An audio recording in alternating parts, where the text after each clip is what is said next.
Okay, I go up on the Fourble Board. And you can bet I took a good gander around before I did anything else. No, I couldn't see a thing. So I signaled to the driller to let down the traveling block, and he did. Came sailing down from up above. I was just reaching for it to pick up the first Fourble drill pipe. Gave a big jerk, and the cable broke. It dropped and nearly pulled me off the Fourble Board. And it landed right on top of Ted. And if you have any idea what a guy looks like after 2 tons of metal land on him from 80 feet up, yeah, you keep your ideas to yourself.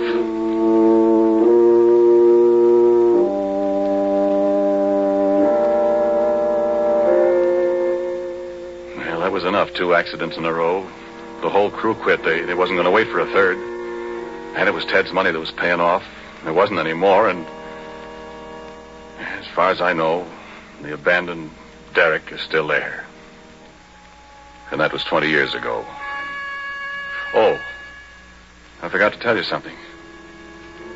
That traveling block was right in front of my face when it broke loose. It was hanging by steel cable, 3/4-inch steel cable. And I saw that cable break right before my eyes. Looked just like a piece of string when you snap it between your fingers. I could almost see the fingers. You know what? There was something up there on the Fourble Board with me.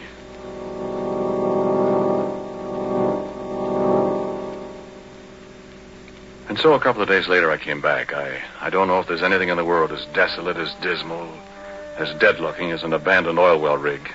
There it stands like a skeleton off on a deserted side road in the bare yellow hills surrounding it, and it's the deadest thing you ever saw.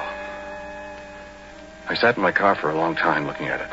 Everything was just the way we'd left it. I looked into the floor. The smashed traveling block was there alongside the rotary table. There was a little mutter of steam from the boiler.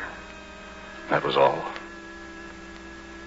Then I heard a tinkle of something as it hit the ground alongside me. I looked around. There wasn't a soul in sight.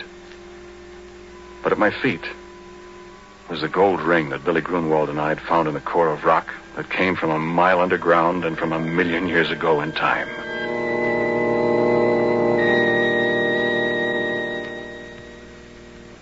And I heard a little sound. The sound of a kid crying.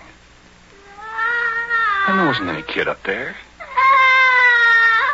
And I heard it again, and it came from above my head, and I took out my revolver.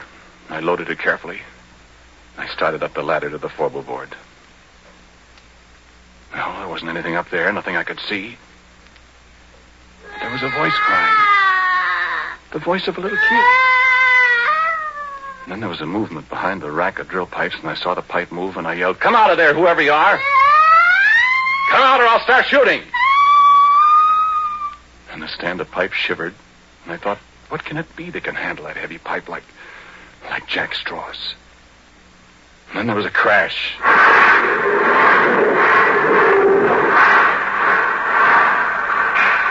The whole stand of pipe fell over, and I just got out of the way in time. And I was alone on the Fourble Board with the thing. But I couldn't see it. I felt the platform tremble under my feet again as something moved toward me. I fired 2 or 3 shots. And nothing happened. I started backwards. I knew it was following me because I could hear it meowing like a cat. My feet tripped over something. I saw it was a big can of red lead that somebody had left up there. Without thinking, I picked it up and I threw it at the sound, and it splashed. And there it was. And I wish the face of a little girl, frightened, crying with hunger and terror. Hands like a human being, and a finger missing from the left hand. And a body. Well, I'll tell you about that. I told you how I'm scared of spiders.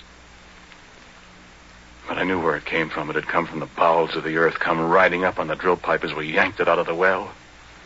Come to an alien world, and was lost. It stood there dripping with red paint, blood red from head to foot like some horrible dream. And it put its hand on my arm. Its hand was stone. living, moving stone. And it looked into my eyes and mewed like a lost kitten.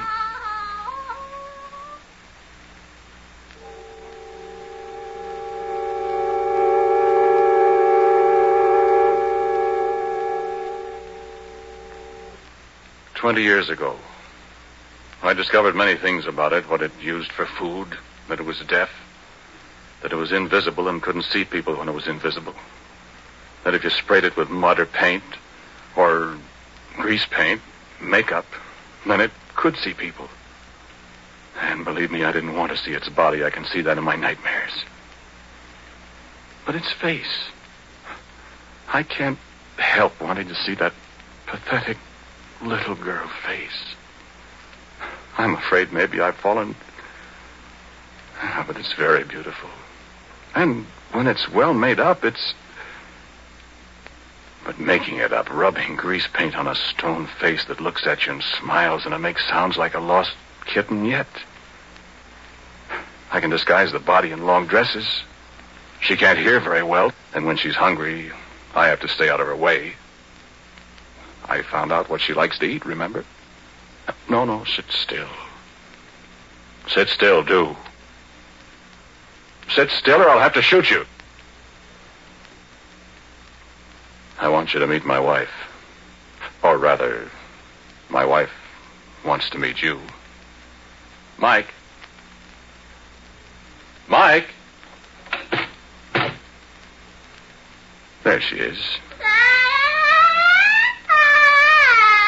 Come on in, dear.